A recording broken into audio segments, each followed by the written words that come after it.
Well, joining us now this morning is America's Rabbi Shmuley and we welcome you to the show. Sir, good morning. Good morning. Thank you so much for having me. So, Rabbi, what are your thoughts on the violence, the ongoing attacks now in its seventh day? I think that Tom Vasili should win a Pulitzer Prize for that report that he just did. I have not yet heard such a comprehensive, kaleidoscopic view of how many Americans have been murdered by Iran since the 1979 Khomeini takeover. We lost 241 Marines in a single attack in 1983, and even a strong president like Ronald Reagan did absolutely nothing. He hightailed it out of the Middle East. So they struck again that same year, blowing up the American embassy.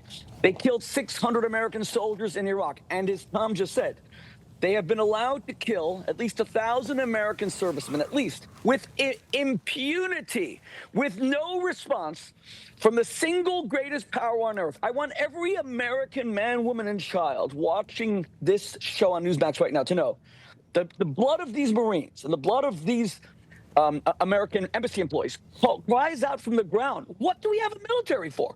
To let our soldiers be blown to bits? Forget Israel for a second. Israel is hated by Iran because it's seen as an American proxy. Israel is the democratic, Western evil being brought into the Islamist heart of the Middle East. They hate Israel because of its openness to women, because of its free elections. Iran is an autocracy. Khomeini is the Hitler of our time. And they think it's just an American sponsor, and that's why they attack Israel. What I'm doing right now is appealing to our great president, one of the strongest we've ever had, President Donald Trump. There was a partnership 80 years ago between two great men, Winston Churchill and Franklin Delano Roosevelt. Mr. President, you have to join. Netanyahu is already going to be on that historical scorecard because he's going to take down this regime of Khomeini, finally. Mr. President, you have to be his partner.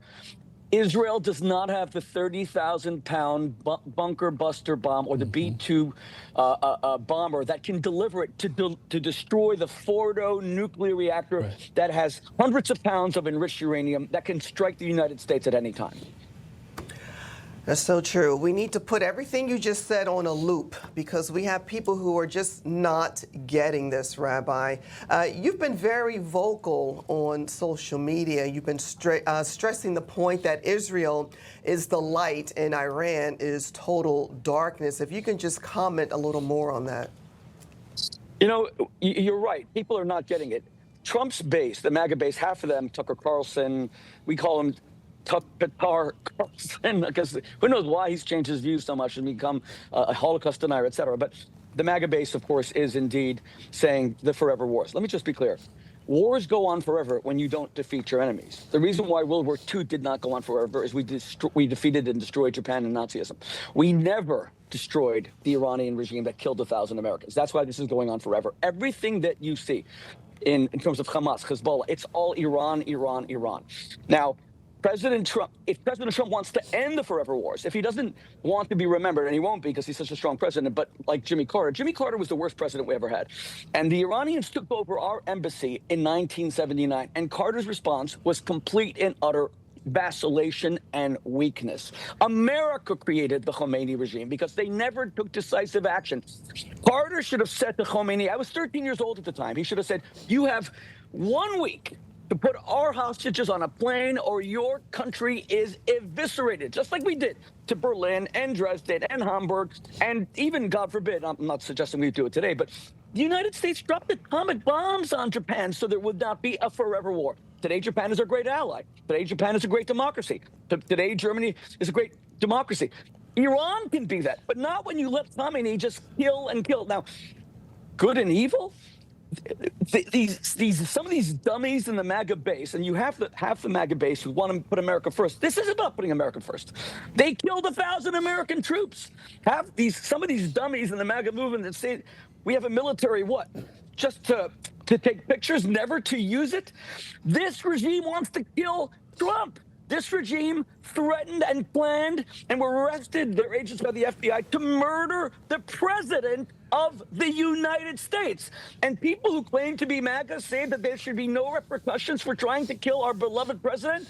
God almighty, you try to kill the American president, you die, period. You know, Rabbi, you make a lot of great points, laying it out all for our viewers. And many of these people, you mentioned Tucker Carlson and other people, Republicans and conservatives in general, a small portion, they don't want to get involved at all. But when you look at the conflict between Israel and Iran, it is in our national security interest to prevent Iran from getting a nuclear weapon.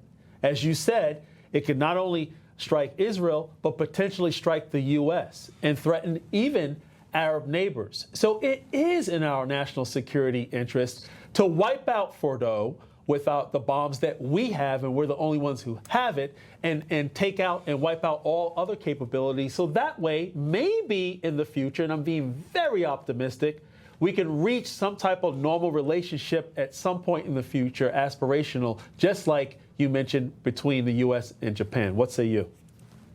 Look, when I saw some of the MAGA people tweeting that regime change would be a catastrophe, even Charlie Kirk from Turning Point USA, I mean, have these people lost their minds? Getting rid of a regime would be a catastrophe, a regime that brutally tortured and killed a woman for showing some of her hair, a regime that takes gay men and hangs them from frickin' cranes in town squares. But even if you don't care anything, and a regime that attacked Israel's #1 hospital in the south, the Soroka Hospital, which I know intimately because my first cousin was the chief doctor there, and my aunt was the chief nurse there. My family are all from Beersheba in Israel. My sons are fighting right now in the IDF. But regime change would be a catastrophe. This regime says death to America, Charlie Kirk. This regime says we're building a bomb and we're going to take out the great Satan. And these days, nuclear bombs can be put into a frickin' suitcase and smuggled in through an airport or a port. You're going to take a chance on that? This is about America first. I can't believe that these American firsters don't care about American soldiers who die. It's the military that wants this to happen. Yeah. And President Trump needs to join this historic alliance. Because I'll tell you what's going to happen. Well, if we don't take out this regime, there's no deterrence. It's what happened with Biden in Afghanistan. Biden hightailed it out of Afghanistan. That's why you saw Iran become so brazen. That's why you saw Putin, because Biden was a fundamentally weak president, and our troops got killed, 13 of them, the last day we even left Afghanistan. President Trump needs to establish American deterrence in order to have America first. That means you threaten the American president with death and hire assassins to kill him, you frickin' die. Absolutely. You kill him, you kill American Marines, you are blown to smithereens. That is deterrence. That is America first. We're on the same page Make America there. great again. Yeah. Well, we hope your sons will be safe. Rabbi Shmuley Boteach, thank you for joining us this morning. Thank you, and God bless you. You got it.